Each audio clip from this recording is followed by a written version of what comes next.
திருப்பூர்லேருந்து லக்ஷ்மின்றவங்க எழுதியிருக்காங்க. சுவாமிஜி, என் மகனின் பிறந்த தேதி 19/8/1978. அவன் தெளிவான ஒரு சுறுசுறுப்புடன் இல்லை. 6 வயதில் கீழே விழுந்ததில் நரம்பு தளர்ச்சி ஏற்பட்டு விட்டது. மருத்துவரிடம் காட்டி ஓரளவு குணமாகி விட்டான். ஆனால் பள்ளிக்கு சென்று படிக்கக்கூடிய வளர்ச்சி இல்லாததால் அனுப்ப முடியவில்லை. அவன் தந்தையுடன் ஆப்செட் பிரிண்டருக்கு இதுநாள் வரை சென்று வந்தான். ஆனால் கடந்த 2 வருடங்களாக அங்கும் அவன் செல்வதில்லை. இவனுடைய ஜாதகத்தை ஜோதிடரிடம் காண்பித்தேன். 4ஆம் இடத்தில் சனி வந்துவிட்டது. அவன் எங்கு சென்றாலும் நிலையாக இருக்க முடியாது என்று கூறிவிட்டனர். எனக்கு என்ன செய்வதென்று புரியவில்லை. என் மகன் எனக்கு பிறகு தன்னிச்சையாக வாழ வழி சொல்லுங்கள் ஐயா. சப்தரிஷி வாக்கியப்படி இவனுக்கு ஒரு நல்ல வழி நீங்கள் தான் கூற வேண்டும். இப்போ சப்தரிஷி வாக்கியப்படி என்ன பரிகாரம் வருதுன்றதை பார்க்கலாம்.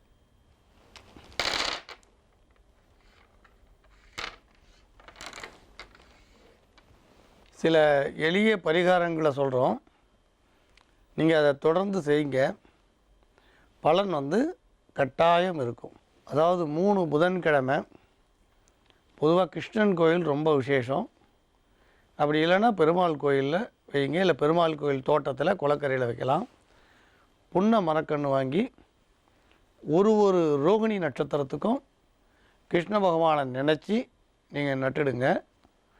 சூரிய உதயமாய் மறையிறதுக்குள்ளே நடுங்க.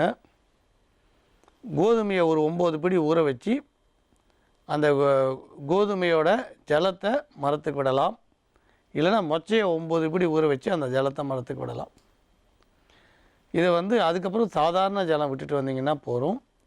அதை தவிர உங்களோட குழந்தை பிறந்த ஒரு வருஷமும் பிறந்தநாள் வரும்போது ஒரு புன்ன மரத்தை நட்டுக்கிட்டே வாங்க. நீங்கள் வீட்டில் வழிபாடு பண்ணக்கூடிய தெய்வம் கிருஷ்ண பகவானை வழிபாடு பண்ணுங்கள். தேவகி சுத கோவிந்த வாசுதேவ ஜெகத்பதேன்ற அந்த கிருஷ்ண பகவானோட மந்திரத்தை தினமும் 28 ஊர் ஜபம் பண்ணிகிட்டே வாங்க. சௌகரியப்பட்டால் நீங்கள் பின்னால் போய் உங்களுக்கு மதுரா போயிட்டோ அங்கே கிருஷ்ண பகவானை பிரார்த்தனை பண்ணிட்டு வாங்க. வேறு எதுவும் அவசியம் இல்லை. குழந்தையோட எதிர்காலம் சிறப்பாக இருக்கும். எப்பயுமே நீங்கள் பயப்பட வேண்டிய அவசியம் இல்லைன்னு சொல்லுவோம். நாம் ஏதோ நாம் எல்லாரையும் தாங்கிறதா நம்ம நினச்சிக்கிட்டே இருக்கோம். உலகத்தில் எத்தனையோ ஜீவராசிகளை நீங்கள் பார்க்குறீங்க. எறும்பு ஈலேருந்து மனுஷன் வரைக்கும் காலம்பரை பசியோடு எழுந்திருக்கிற அத்தனை ஜீவராசிகளும் ராத்திரி தூங்கும் பொழுது நிறைவாக ஏதோ ஒரு உணவை சாப்பிட்டுட்டு தான் தூங்குறது. கண் விழிக்கக்கூடிய அத்தனை ஜீவராசிகளும் தூங்கவும் தான் செய்கிறது. அதனால் சுவாமி எவ்வளோ ஜீவராசி கோடி ஜீவராசிகளுக்கு உணவளிச்சிட்டு தான் இருக்கார். அவர் கட்டாயம் உங்கள் குழந்தைய பார்த்துக்க தான் செய்வார்.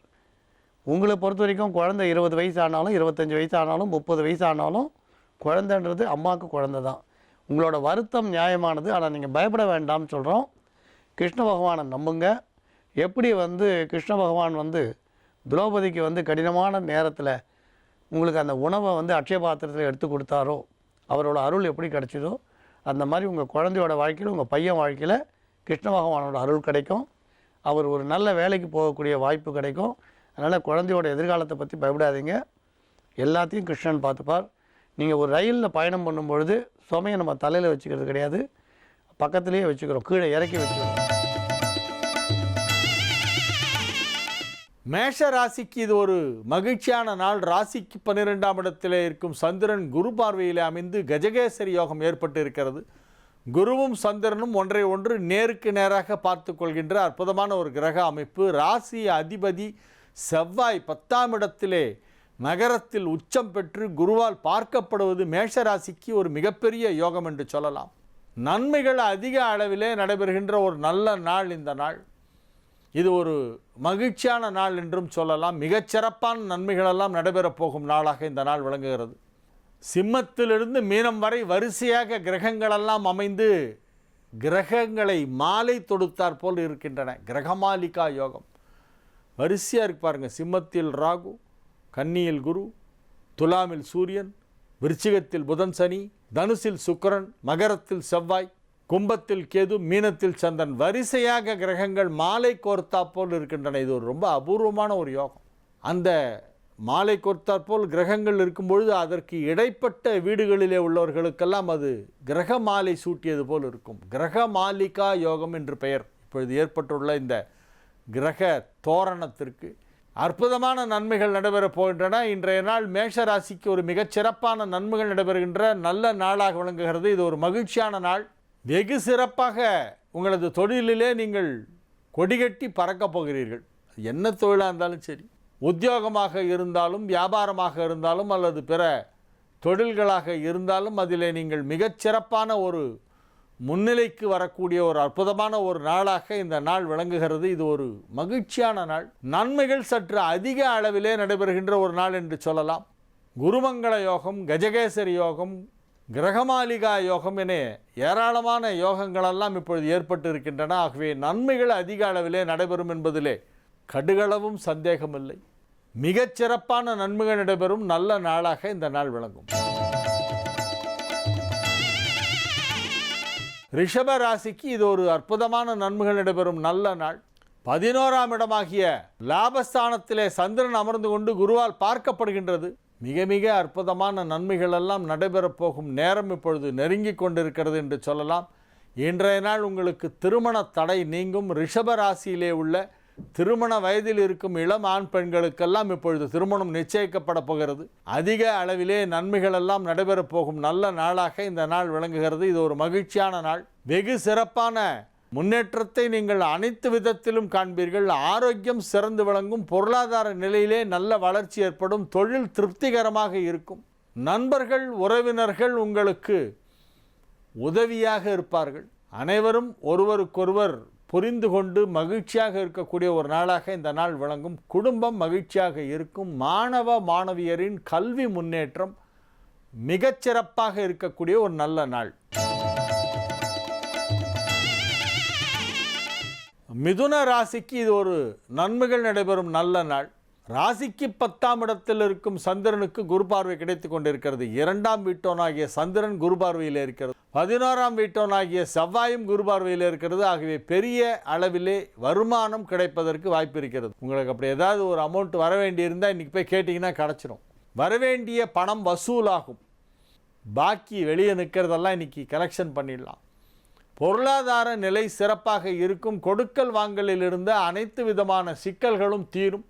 மிகவும் மகிழ்ச்சியான ஒரு நல்ல நிலையிலே நீங்கள் இருப்பீர்கள். உங்களது ஆரோக்கியம் ஓரளவு பரவாயில்லை என்று சொல்லும் அளவிற்கு முன்னேற்றம் காணும். ஆரோக்கியத்தில் சிறிது முன்னேற்றம் ஏற்படும். பொருளாதாரத்தில் மிகப்பெரிய முன்னேற்றம் ஏற்படும். இது ஒரு நல்ல நாள். கடக ராசிக்கு இது ஒரு மகிழ்ச்சியான நாளாக விளங்குகிறது. ராசிக்கு 9ஆம் இடத்திலே ராசி அதிபதி சந்திரன் குருவின் வீட்டில் அமர்ந்து குருவால் பார்க்கப்படுகின்ற மிகச் சிறப்பான ஒரு கிரக அமைப்பு. மிக அற்புதமான நிலையிலே கிரகங்கள் எல்லாம் மாலை கோர்த்தாற்போல் மலர் மாலை தொடுத்தாற்போல் மிக அற்புதமாக அமைந்திருக்கின்றன. உங்கள் ராசிக்கு 2ஆம் இடத்திலே ராகுவில் ஆரம்பித்து 9ஆம் இடத்து சந்திரன் வரை வரிசையாக கிரகங்கள் இடைவெளி இல்லாமல் இருப்பது ஒரு மிகச் சிறப்பான யோகம். இதன் பயனாக உங்களுக்கு நன்மைகள் சற்று அதிகமாக நடைபெறும் என்று சொல்லலாம். கடகராசிக்கு அதிபதியான சந்திரன் இன்றைய தினம் மிக மிக அற்புதமான நிலையிலே வளர்பிறை சந்திரனாக 13ஆம் பிறையிலே குருவால் பார்க்கப்படுகின்ற குருவின் வீட்டில் இருக்கக்கூடிய அற்புதமான ஒரு அமைப்பு. ஆகவே மிகப்பெரிய நன்மைகளெல்லாம் இன்றைய தினம் நடைபெறும். நீங்கள் இன்றைக்கி என்ன பண்ணாலும் வெற்றி.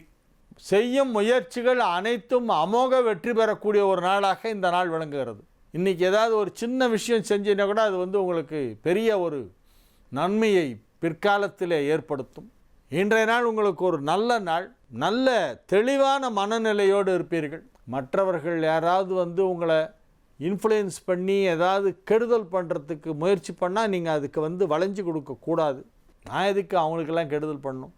உள்ள அன்னைக்கு ஒரு நாள் ஞாபகம் இருக்கா, ஒன்று அவமானப்படுத்தினாலே அவங்கள விடாதே அப்படின்னு யாராவது உசுப்பேற்றி விடுவாங்க. அது போன்ற விஷயங்களையெல்லாம் நீங்கள் கண்டுக்கவே கூடாது. யாரையும் மறைமுகமாகவோ நேரடியாகவோ எதிர்க்க வேண்டாம், பகைமை கொள்ள வேண்டாம், தீமை செய்ய வேண்டாம். பிறர்க்கின்னா முற்பகல் செய்யும், தமக்கின்னா பிற்பகல் தானே வரும். ஆகவே அத்தகைய எண்ணங்களை சிலர் ஏற்படுத்த முயற்சி செய்வார்கள் என்பதை நான் அறிவுறுத்துகிறேன். அதற்கு நீங்கள் இணங்க வேண்டாம். உங்களுடைய தொழிலை கவனியுங்கள். உங்களுடைய செயல்பாடுகளிலே தெளிவான ஒரு நல்ல நிலை இருக்கும் இன்றைய தினம்.